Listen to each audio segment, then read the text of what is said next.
tal amigos? Bienvenidos nuevamente a este canal digital donde hablamos de seguridad, ambiente y calidad. En esta ocasión yo tengo un tema muy interesante que seguro a toda la comunidad, a todos los ecuatorianos nos va a interesar, que es sobre el delito de la extorsión.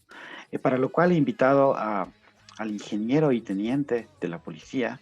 Él es el ingeniero Juan David Ávila Muñoz. Él trabaja actualmente para esta dirección de la policía, tiene mucha experiencia, ha colaborado más de 13 años en la Policía Nacional y obviamente en la dirección que corresponde a la DINASED y a la UNACE. Así que le doy la cordial bienvenida al ingeniero Juan Ávila. ¿Cómo está? ¿Qué tal, Carlos? Muy buenas tardes. Un saludo fraterno de quienes conformamos la Unidad Nacional de Investigación Antisecuestros y Antiextorsión de la Policía Nacional. Es un gusto para mí estar aquí para conversar de este tema muy importante que es el secuestro y la extorsión en el Ecuador. Muchas gracias, ingeniero. Realmente este tema es bastante delicado, pero considero que es muy importante que lo abordemos. Estamos en este momento viviendo una situación económica bastante difícil, por lo cual los delitos han incrementado.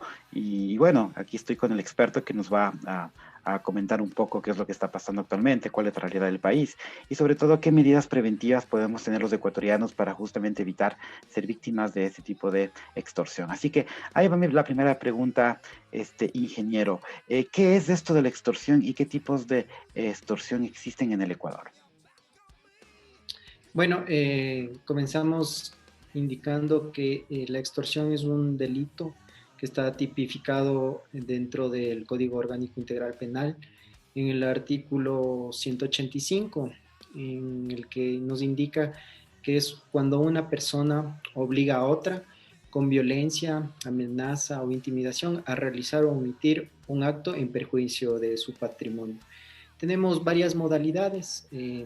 Generalmente la extorsión común se la realiza cuando una persona a través de un medio de comunicación, puede ser un teléfono, llama y pues nos indica que ha sido contratado para vulnerar nuestros derechos, para hacer algún tipo de que va en contra de nuestra integridad y para lo cual él desea o él necesita dinero de por medio. Obviamente la persona que llama utiliza un lenguaje vulgar, un lenguaje grosero, alza la voz. Entonces, obviamente, nosotros como cualquier persona caemos en este tipo de delito y generalmente hay personas que pagan. Este delito tiene una pena privativa a la libertad de 3 a 5 años. De igual manera, este delito tiene sus agravantes cuando la persona que es víctima tiene menor de 18 años o mayor de 65 años. De igual manera, si es una persona embarazada, una persona con discapacidad o una persona que padezca enfermedad. También como agravante tenemos si dentro del delito hay una lesión o muerte de la víctima, ¿no? También si se lo comete total o parcialmente desde un centro de privación de libertad o desde el extranjero. Básicamente eso es lo que es extorsión. Muchas personas confunden la extorsión con la amenaza o la intimidación. Entonces, para tener claro lo que es la extorsión es cuando quieren algo para no atentar contra nuestra vida. O sea, generalmente es dinero, ¿no? Puede ser información, puede ser un bien, pero siempre es algo, algún requerimiento. Entonces, eso para estar claro, porque muchas veces las personas tal vez les llaman y les amenazan, les dicen te voy a matar y pues obviamente piensan que les están extorsionando. Entonces hay que diferenciar entre amenaza, intimidación y extorsión. Entonces básicamente eso es la extorsión. Tenemos varias modalidades, como te indicaba en primera instancia la común.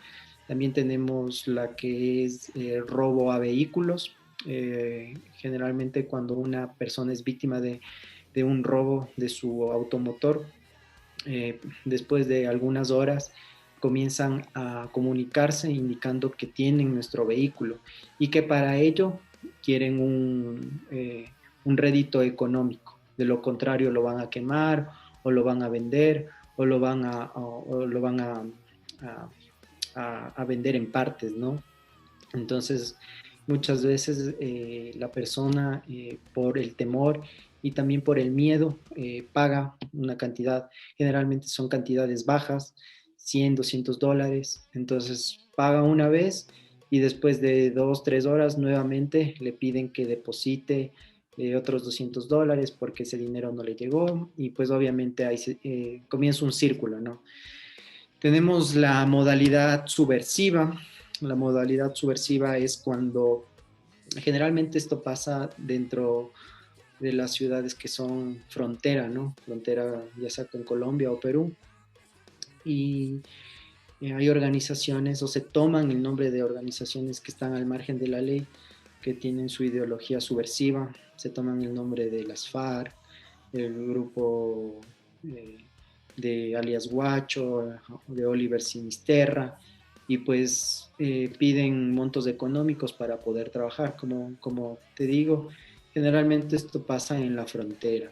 También tenemos lo que es la modalidad carcelaria, que son desde centros de privación de libertad, y tenemos una modalidad que se la denomina cibersexual, en la que generalmente las víctimas son hombres, reciben solicitudes de amistades a través de las redes sociales y pues obviamente son personas que tienen el objetivo de extorsionar, entonces mandan una fotografía en donde sale una muchacha con buenos atributos, es muy bonita y acepta la víctima y después de pocas horas comienza una conversación, entablan una amistad y después de un día o 2 días ya realizan una videollamada. En esa videollamada obviamente la persona le pide que se desprenda de su ropa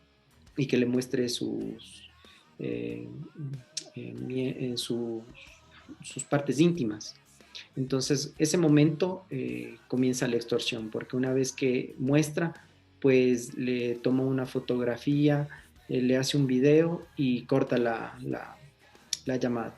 Entonces, en ese momento le envía y pues le solicita dinero a cambio de esas fotografías, otra modalidad de extorsión. Y así hay un sinnúmero de modalidades que cada día aparecen dentro de la población.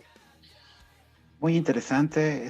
Has descrito un sinnúmero de tipos de extorsión que realmente sí, llaman mucho la atención. En los últimos 10 años y ahora que estamos en pandemia, la Policía Nacional, ¿qué ha determinado? ¿Se ha incrementado este tipo de extorsiones en la capital de la República? ¿Cuál es el principal tipo de extorsión? ¿Cómo ir evolucionando los tipos de extorsión? Claro, en los delitos que maneja la UNACE, que es el secuestro y la extorsión, vemos una diferencia.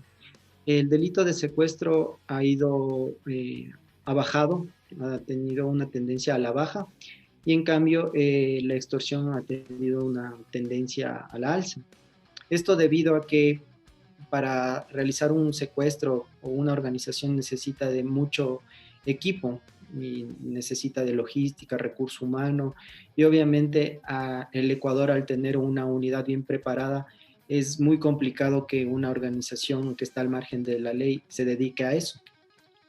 De lo contrario, la extorsión es, digamos, un delito que no necesita financiamiento, solo necesita un teléfono pues nada más necesita saldo. Entonces lo puede realizar desde cualquier lugar del país, en cualquier parte que se encuentre.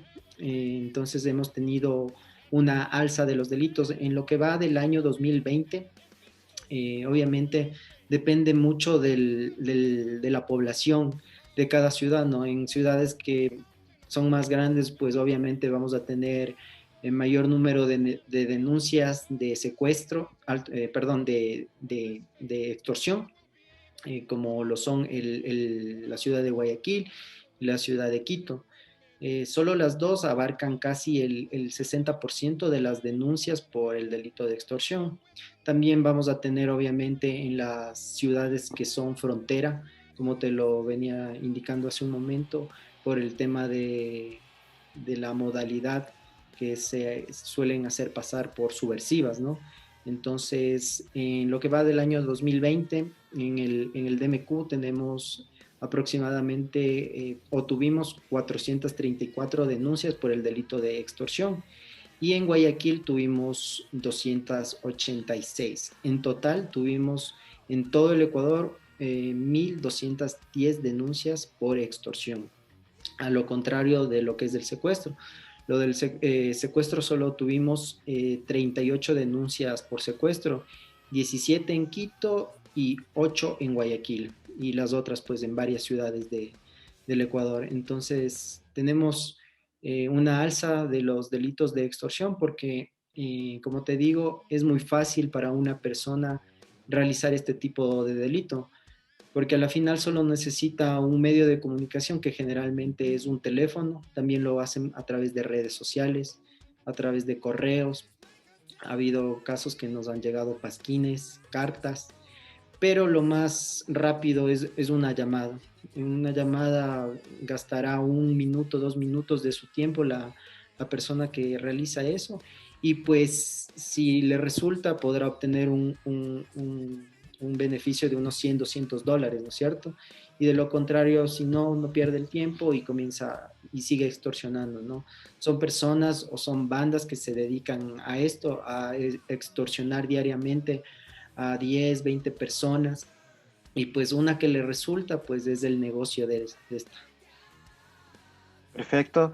Considero que el grupo poblacional de los jóvenes menores de edad, y tal vez por el tema del manejo de celulares o redes sociales, inclusive son más vulnerables, ¿no? A este tipo de extorsión. Voy a tener una pregunta específica de ese tema más adelante. Ahora hablemos un poco sobre la familia. Supongamos que ya un familiar es víctima de la extorsión. El secuestro yo sé que es un término diferente, pero abordemos los dos de una vez. Si es víctima de una extorsión, ¿qué es lo que se tiene que hacer?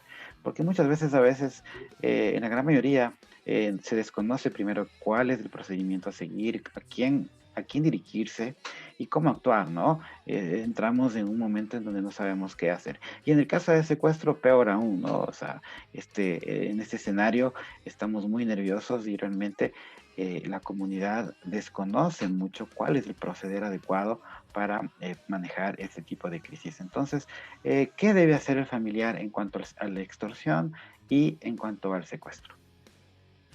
Listo. Bueno, primero tendríamos que indicar lo que es el secuestro, ¿no? El secuestro es la privación de la libertad de una persona, con el objetivo de tener también un requerimiento. Esto también está tipificado en el Código Orgánico Integral Penal, en los artículos 161, lo que es el secuestro simple, que va de 5 a 7 años su pena privativa de libertad. El secuestro extorsivo, que está tipificado en el 162, que va con una pena de 22 a 26 años, y la simulación de secuestro, que está tipificado en el artículo 163 y va con una pena privativa de 6 meses a 2 años. Obviamente son dos términos totalmente diferentes, ¿no? El secuestro que la extorsión. En todo caso, primeramente vamos a abordar lo que es la extorsión. Nosotros, al tener una llamada de carácter extorsiva, pues lo primero que debemos hacer es mantener la calma, porque obviamente sabemos que la persona que nos está diciendo o nos quiere atentar se encuentra atrás de un teléfono. Ya no es que está al lado nuestro, no es que está en la esquina. Muchas veces es el temor de las personas porque indican, esta persona sabe dónde vivo, dónde trabajo, sabe que tengo una familia, que tengo hijos, que tengo un carro, pero es información básica que toda persona puede saber, ¿no es cierto? Nosotros Si le preguntamos al vecino, si le preguntamos a algún compañero de trabajo, nos va a dar esa información. Entonces, es información que todo mundo conoce, ¿ya? Entonces, no es por qué nos vamos a alarmar. Lo que también se le dice a las víctimas de extorsión es que si en verdad una persona nos quiere hacer daño, pues no nos llama y nos indica minutos, horas o días antes que lo va a hacer. Porque obviamente ya va, nosotros como víctimas vamos a denunciar a la fiscalía, a la policía, y va a haber indicios para poder detener a esta persona. Entonces, el objetivo de esta persona no es atentar contra nosotros, sino obviamente obtener un rédito económico. Entonces, es por eso que utiliza un medio de comunicación, generalmente una llamada, mensajes por una red social. Entonces, en ese momento nosotros lo que generalmente indicamos en el protocolo anti-extorsión es que mantengan la calma, ¿no? Mantengan la calma y pues traten de dialogar con esta persona. Indíquele quién le dio el número, por qué lo hace, cuál es el objetivo. No dar nosotros información, ¿ok? Si nos preguntan, yo sé que tú vives en tal lado, no darle más información y decirle, sí, yo vivo con mi mamá, yo vivo con mi papá, pero no. Escucharle y saber lo que él quiera. Y una vez lo que él quiera, pues cuando se corte comunicación, inmediatamente denunciar a la policía, denunciar ante la fiscalía y pues obviamente nosotros daremos el asesoramiento, el protocolo anti-extorsión y para poder detener a esta persona, ¿no? Es importante no depositar en ninguna instancia, hacer caso a estas personas, porque obviamente son personas que están al margen de la ley. Entonces, no tienen una palabra, no tienen palabra. Si ellos le prometen que van a, si no le deposita los 200 ya no le van a hacer daño, no es así, le van a seguir molestando porque es un círculo vicioso. Usted, el momento que paga, lo vuelven a molestar, le vuelven a escribir, lo vuelven a llamar porque saben que usted tiene dinero. Entonces, si usted en un día paga la cantidad de $200, pues en una semana, ¿cuánto va a pagar? Entonces, ellos sacan esa relación y le siguen molestando. Y hemos tenido víctimas que han pagado y a los 6 meses le vuelven a pedir dinero. Y a los 6 meses vuelve a pagar. Hemos tenido ciertos casos que han pagado por 3, 4 ocasiones y ya cuando se ven que ya no tienen más dinero, pues ese momento denuncian, ¿no? En el tema del secuestro, ¿qué hacer cuando podemos ser víctimas de un secuestro? Lo que importa es la prevención. Ya nosotros tenemos que prevenir este delito, ¿no? Entonces, siempre nosotros cuando salgamos de nuestro domicilio, tenemos que ver 1 o 2 veces quién está fuera de nuestro domicilio, ¿no? Si está un vehículo mucho tiempo, si hay personas que son ajenas a nuestro sector, a nuestro barrio, inmediatamente llamar a la policía del sector y que les hagan un control, que les revisen, que les verifiquen por qué están ahí. Entonces, eso es muy importante, la prevención, ¿no? De igual manera, es recomendable no subir información a nuestras redes sociales que eleven nuestro perfil, ¿no? En nuestro perfil económico, viajes, vehículos, domicilios, cosas de interés, porque obviamente hay gente que se dedica a poder tener esa información. Entonces, si nosotros subimos una fotografía que compramos un vehículo, que compramos un terreno de un negocio, estamos predispuestos a que estas personas nos comiencen a llamar y poder ser víctimas de este delito. De igual manera, lo que se recomienda a la gente, proteger nuestros dispositivos electrónicos, evitar compartir información, virus, dar clic a enlaces que no conocemos, porque obviamente nos pueden sustraer información y después nos pueden extorsionar. También mientras conducimos, como le indicaba hace un momento, a nuestro domicilio, a nuestro trabajo o a cualquier lugar, siempre ver quién nos está siguiendo, ¿no? Ahora con el tráfico de las ciudades es un poco imposible que alguien se nos pierda, pero por otro lado podemos ver quién nos sigue, podemos parar, hacer ir un poco más rápido, un poco más lento y podamos dar aviso inmediatamente si es posible al EQ 911, a la Policía Nacional del sector. Ok, bien, está clara la diferencia y las recomendaciones. A veces somos muy confiados y compartimos información muy privada, sobre todo ahora en las redes sociales, ¿no? Entonces hay que tener mucho cuidado con el tipo de información que compartimos. Ahora, bajo tu experiencia, quedémonos en la capital, estamos en la capital de la República, en los casos de los 17, 18 casos que mencionaste, de secuestro o de extorsión, que hay inclusive más ahora. ¿Cuál es el principal, la principal causa? ¿Qué estamos haciendo mal nosotros como ciudadanos para ser víctimas fáciles de estas bandas delictivas? ¿Somos muy confiados los ecuatorianos o qué está pasando? Pues en el tema de seguridad, no solo la responsable es la Policía Nacional, tampoco solo son las autoridades y tampoco solo es la ciudadanía, sino todo es compartido. Como ciudadanía tenemos que tener una mayor cultura de seguridad, ¿ya? Porque hasta que no nos pasa, nosotros no tomamos estas medidas de seguridad que te estoy indicando, ¿no? Nosotros somos muchas veces relajados, eh, tal vez pensamos que eso solo les va a pasar a la gente que tiene mucho dinero, pero no es así. El secuestro y la extorsión, te diré, hace algunos años sí lo era así, era la gente que tenía dinero, que era gente ganadera, médicos, políticos, pero ahora no.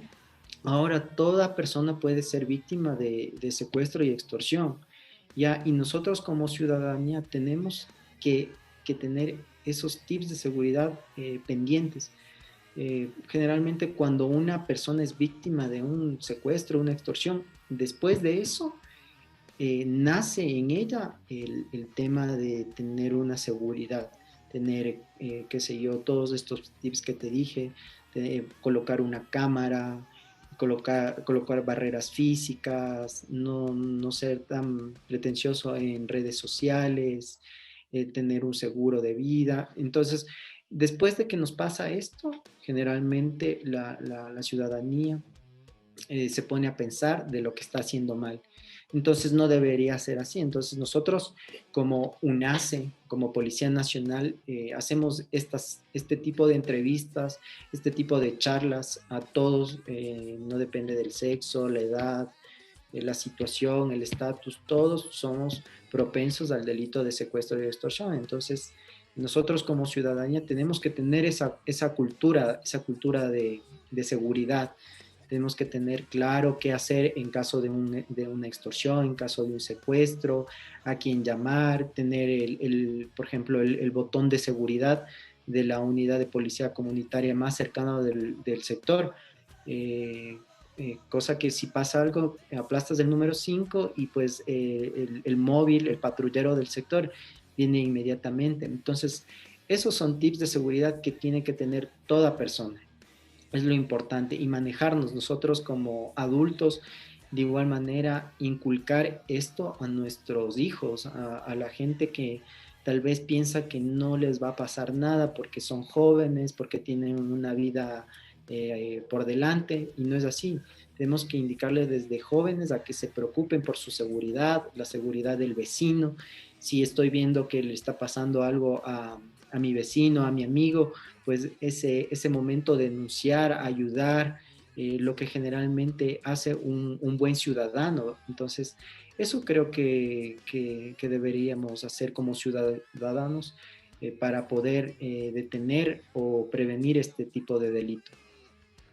Has mencionado algo súper interesante. Todos podemos ser víctimas del secuestro, independientemente de nuestra situación económica, de donde nos desarrollamos como profesionales. Todos podemos ser víctimas del secuestro. Ahora, si es que una persona no tiene una buena posición económica y por ende no podría cubrir un rescate, ¿qué le puede llegar a motivar a a estas bandas una extorsión o un secuestro? Efectivamente, hemos tenido casos que las víctimas son personas que tienen tal vez solo para el diario, tienen solo para comer y no tienen para nada más. La motivación, como te digo, de estas personas generalmente es lo económico. Hemos tenido poquísimos casos que la motivación es la venganza, digamos, o tal vez información. En la mayoría de casos, siempre estas bandas o estas personas que están al margen de la ley, su motivación va a ser la motivación económica. Entonces, en el caso de extorsión, ellos, como te digo, se dedican a esto en el transcurso del día. Entonces, digamos, tienen una lista de 20 nombres y pues ellos comienzan a extorsionar a todos. Y la persona que le resulte, pues para ellos es negocio. Ya de las 20 personas que comiencen a extorsionar, una que pague, pues es el negocio. Entonces, esa es la motivación, ¿no? Muchas veces estas personas no seleccionan a sus víctimas, llaman a cualquier persona y si la persona tiene el dinero, pues obviamente es un blanco para ellos. Entonces, esa sería la motivación. En los casos que se tienen, como le indico, nunca se debe pagar estas cantidades, sino debe hacerse un proceso de negociación y obviamente nos tienen que brindar información para nosotros conjuntamente con Fiscalía poder llegar a esclarecer este delito y detener a estas personas. Entonces, como te indico, la motivación generalmente es económica. En la mayoría de los casos es la motivación económica. Muy bien. Este, vamos terminando. Las redes sociales, todos estamos con el teléfono 24 horas, con los celulares y ahora más con la pandemia, ¿no? Este, compartimos información, estamos con niños inclusive que están usando estas redes sociales. De aquí parte mucho esto que estamos conversando, de tener la información, de que ellos logren captar la información, inclusive que traten de alguna manera de tener algún tipo de amistad y se genere un tipo de relación para lograr el cometido. Entonces, ¿consideras tú que es necesario que las universidades, que el sistema educativo nacional, los colegios, las escuelas, impartan una cátedra de seguridad preventiva? ¿Es necesario o qué está faltando?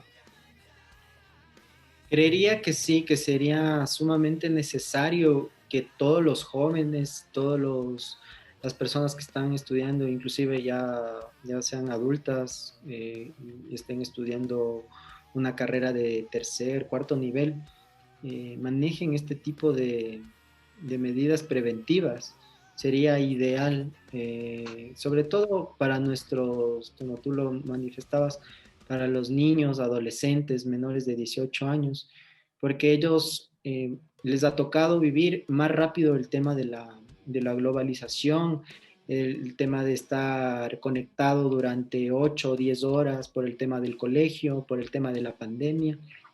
Y entonces muchas veces no saben lo que les puede pasar, ¿no? Hemos tenido casos muy fuertes en los que les han mandado links, les han mandado solicitudes de amistad y poco a poco se han ganado la amistad de los menores y después les piden fotografías, videos y después se han venido cometiendo delitos como puede ser la pornografía, trata de personas, hemos tenido casos que ha habido violación por este tipo de casos, en la que generalmente los niños, los adolescentes no saben manejar, entonces se dejan influenciar por lo que hay en las redes sociales o por lo que le comentan. Entonces lo ideal sería muy importante que se haga prevención y que sea de manera obligatoria en la que todos los adolescentes menores sepan lo que les puede pasar al dar clic, al compartir una fotografía,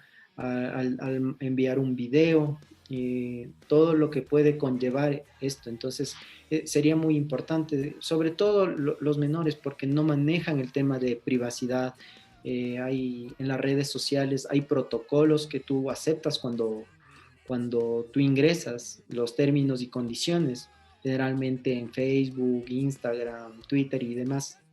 Entonces, el momento que se comparte información que va en contra de la ley, como puede ser el tema de pornografía, Facebook nos emite una alerta. Entonces, conjuntamente con Policía Nacional y Fiscalía, se investiga este tipo de delitos porque hay bandas que se dedican a esto, ¿no? Se hacen pasar por muchachos, por muchachas para tener amistad con menores y así poder obtener información y luego obviamente extorsionarles y otro tipo de delitos. Así que sería muy importante el tema de prevención en los colegios, universidades, sería algo que se generaría y pues tendríamos muy buenos resultados. De parte de la Policía Nacional de la UNACE se lo hace en el tema de la prevención, ya que es un objetivo de la UNACE, el tema de prevención, pero como tú manifestabas, no hay en la ley o en el currículo que esté tipificado que sea de manera obligatoria. Sería algo genial si se podría hacerlo en algún momento. Excelente contenido. Vamos a la última pregunta. Has hablado ya de muchas recomendaciones, nos has comentado cuál es la diferencia, qué es lo que está motivando, está todo súper claro. Pero hagamos un poquito de énfasis ya en esta última pregunta, ¿no?